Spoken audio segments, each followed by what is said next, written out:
अरुण नाम का एक साधारण लड़का छोटे से कस्बे में रहता था। बचपन से ही उसे रंगों से खेलना बहुत पसंद था। जब उसके साथी गली में खेलते, वह खाली कॉपी या दीवार पर रंग भरता रहता। माँ अक्सर डांट देती, अरुण पढ़ाई पर ध्यान दे, ये पेंटिंग तुझे कहाँ ले जाएगी। लेकिन अरुण की आंखों में सपने थे। वह बड़े बड़े कैनवास पर चित्र बनाना चाहता था। उसका सपना था कि एक दिन उसकी पेंटिंग्स पूरे देश में प्रदर्शित होंगी। अरुण 15 साल का था जब उसके जीवन में एक भयानक मोड़ आया। वह साइकिल से स्कूल जा रहा था कि अचानक ट्रक से टकरा गया। हादसा इतना गंभीर था कि उसका दायां हाथ बुरी तरह से चोटिल हो गया।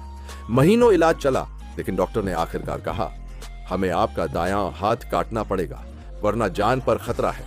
अरुण के लिए यह सुनना मौत से कम न था। जो हाथ उसका सपना था, वही अब हमेशा के लिए उससे छिन गया। हादसे के बाद अरुण घर में गुमसुम रहने लगा। न दोस्तों से बात करता, न बाहर जाता। वह आईने में खुद को देख देख कर रो पड़ता। अब मैं कैसे पेंटिंग बनाऊंगा, मेरी जिंदगी खत्म हो गई। उसके सपने, उसकी कला, सब मानो एक पल में टूट गए थे। परिवार ने समझाया, लेकिन उसके भीतर की आग बुझ चुकी थी। एक दिन अरुण की माँ उसके कमरे में आई। उन्होंने उसे आंसुओं में भीगे हुए देखा। माँ ने उसके सिर पर हाथ रखते हुए कहा, बेटा, हाथ नहीं रहा तो क्या हुआ, भगवान ने तुझे 2 मजबूत पैर दिए हैं। अगर सच में पेंटिंग से प्यार है तो हाथ की जगह पैर से पेंटिंग करना शुरू कर दे।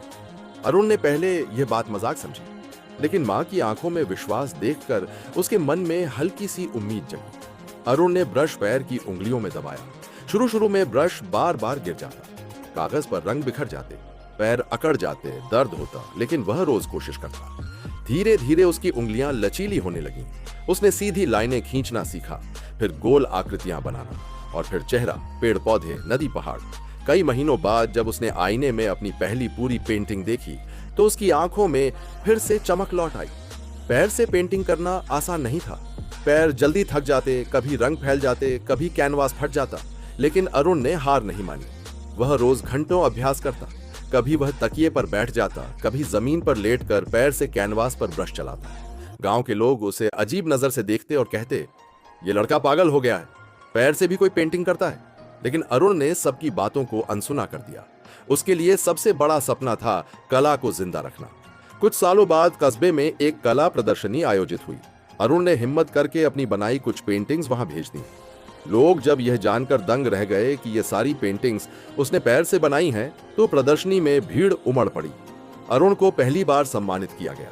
स्टेज पर खड़े होकर उसने कहा, शरीर का एक हिस्सा खोने का मतलब यह नहीं कि आप हार मान लें। अगर जज्बा हो तो इंसान अपनी कमजोरी को ताकत में बदल सकता है। तालियों की गड़गड़ाहट में उसकी आंखें भर आई। धीरे धीरे अरुण की पहचान फैलने लगी। उसकी पेंटिंग्स अखबारों में छपने लगी। बड़े शहरों से उसे प्रदर्शनियों के लिए बुलावा आने लगा। लोग उसकी पेंटिंग्स खरीदने लगे। विदेशी खरीदार भी उसके काम को पसंद करने लगे। अरुण ने अपने पैरों से अद्भुत चित्र बनाए। मां और बच्चे का प्रेम, किसान की मेहनत, प्रकृति की सुंदरता, देशभक्ति के दृश्य, हर पेंटिंग में उसकी मेहनत, उसकी आत्मा झलकती थी। अरुण की कहानी सिर्फ उसकी सफलता नहीं थी, बल्कि हजारों लोगों के लिए एक संदेश थी।